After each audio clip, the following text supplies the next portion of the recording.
Olá, obrigado por ouvir a mais esse conto. Antes de começar, eu quero pedir para que você, se ainda não é inscrito do canal, que por favor se inscreva.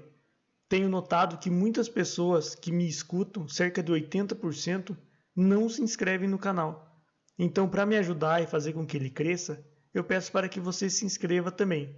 Se você já é inscrito, meu muito obrigado. O duplo, de Coelho Neto. Temos então um caso de desdobramento da personalidade do meu querido amigo? Quem te disse? Laura. Benito Soares ficou um momento encarando no coronel. Por fim, meneando com a cabeça, desabafou contrariando. Laura faz mal em andar contando essa história por aí. Ué, o que tem? Ora, o que é que tem? Há dias, em casa do Leivas, pouco faltou para que eu rompesse com o malveiro, a propósito do que se deu comigo e que lhe contaram não sei onde, entendeu que me devia tomar à sua conta, expondo-me à risota de uns petimetres ridículos que o cercam. Fiz-lhe sentir que não me agradavam os seus remoques e deixei-o com os tais mocinhos, que lhe aplaudem os versos quando ele lhes paga a cerveja ou o chá, aí por essas casas. Não ando a pregar doutrinas, não sou sectário, não frequento sessões, nem leio, sequer, as tais obras de propaganda que pretendem revelar o que se passa no além da morte. Sou religioso à velha moda, observando a doutrina que aprendi, ainda que não ande beatamente pelas igrejas de Sírio e Ripanço. Cumpro rigorosamente os mandamentos e os marcos que limitam a minha crença são os 4 evangelistas. Fora de tais termos, não dou um passo, nem para adiante, seguindo os reformadores, que pregam o novo credo, e nem para trás, acercando-me de altares pagãos ou adorando ídolos grosseiros. Onde me deixaram meus pais, que foram os meus iniciadores, aí ficarei até morrer. Contei a Laura a tal história como contaria um acidente qualquer de rua, sem cuidar que ela fizesse do caso assunto de palestra nos salões que frequenta. O resultado disso é o que se está dando comigo, aborrecendo-me e irritando-me, porque desconfio de todos os olhares e, se alguém sorria à minha passagem, imaginando que comenta o meu caso, fico logo pelos cabelos. Mas, afinal, como foi? Comigo podes abrir-se sem ter receio. Sabes que, além de discreto, não sou dos que zombam do sobrenatural. Os fatos aí estão, produzem-se, reproduzem-se, e, se ninguém os explica, muitos dão dele testemunhos e provas e eles efetivamente manifestam-se sensivelmente. Os céticos encolhem os ombros sorrindo. Os adversários, à falta de argumentos com que o destruam, bradam contra os que o apregoam. A verdade, porém, é que nos achamos diante de uma porta de bronze que nos veda um grande mistério, ou melhor, mistério. Mas já é muito havermos chegado à porta.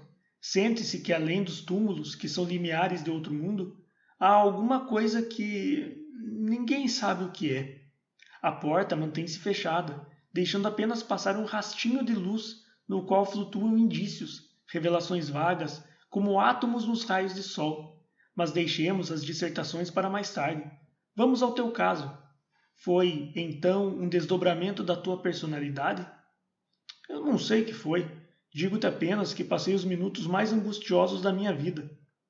Saindo do alvear, subi vagarosamente a avenida até a tabacaria Londres, onde comprei charutos e estive um instante a conversar com o Borges sobre coisas da vida.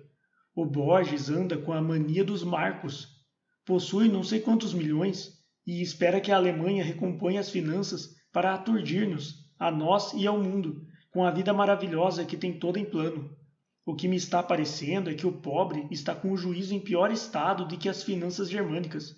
Enfim, deixando o Borges, dirigi-me, sem mais empeços, para a galeria, onde comprei os jornais. O meu bonde apareceu logo, e logo foi assaltado. Não consegui uma ponta e fiquei entalado no banco da frente, entre um obeso cavalheiro ruivo e uma matrona anafada, dessas que se esparralham.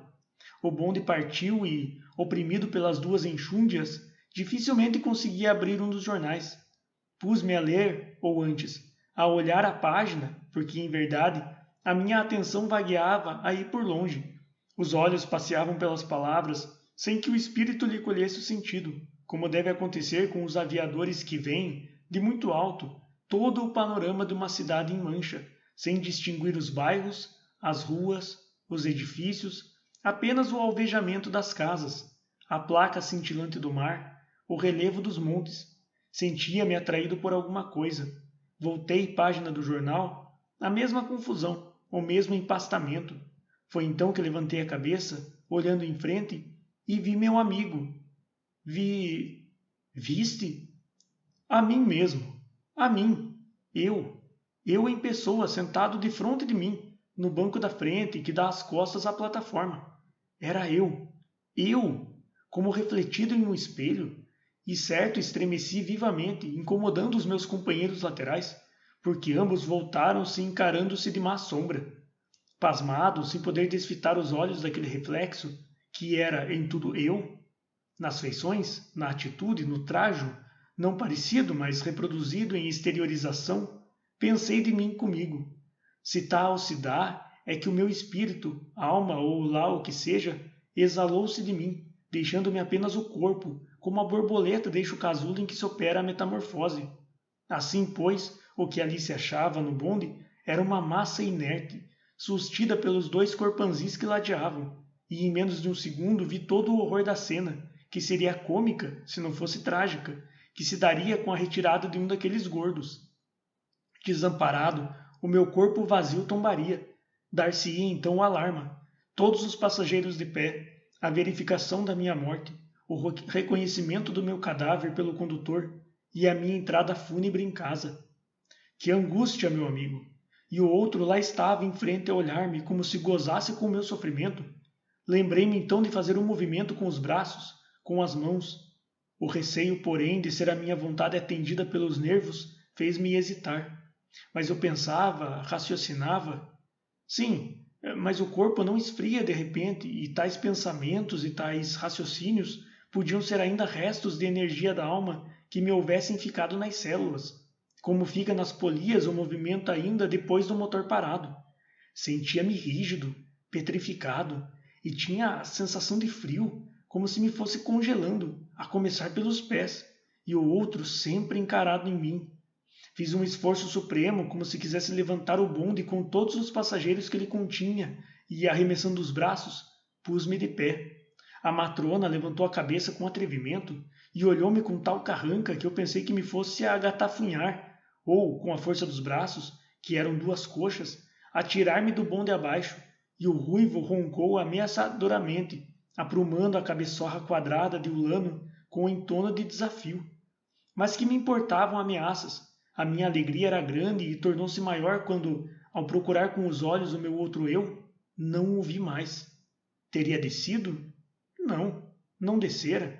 Tornara a mim, atraído pela vontade, na ânsia de viver, no desespero em que me vi, só comparável ao de alguém que, indo ao fundo, sem saber nadar, debate-se agoniadamente, conseguindo elevar-se à tona e gritar a socorro.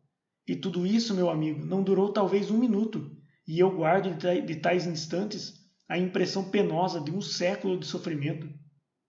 Eis o meu caso, o caso que tantos aborrecimentos me tem trazido pela tagarelice de Laura, a quem o contei, e que o repete por aí a todo o mundo. E crença que Dom Juan de Maranha, encontrando-se certa noite com o Saimento, perguntou a um dos que conduziam o esquife quem era o morto, e logo lhe foi respondido: é Dom Juan de Maranha. Querendo o fidalgo verificar o que lhe dizia o farriô Coco e outros sinistramente repetiam, afastou o sudário e viu. Efetivamente, o defunto era ele, e tal visão foi que o levou ao arrependimento, pois comigo a coisa foi num bonde, e eu vi-me como te estou vendo. A mim, entendes? A mim. Como explicas tal coisa? Essas coisas, meu amigo, não se explicam.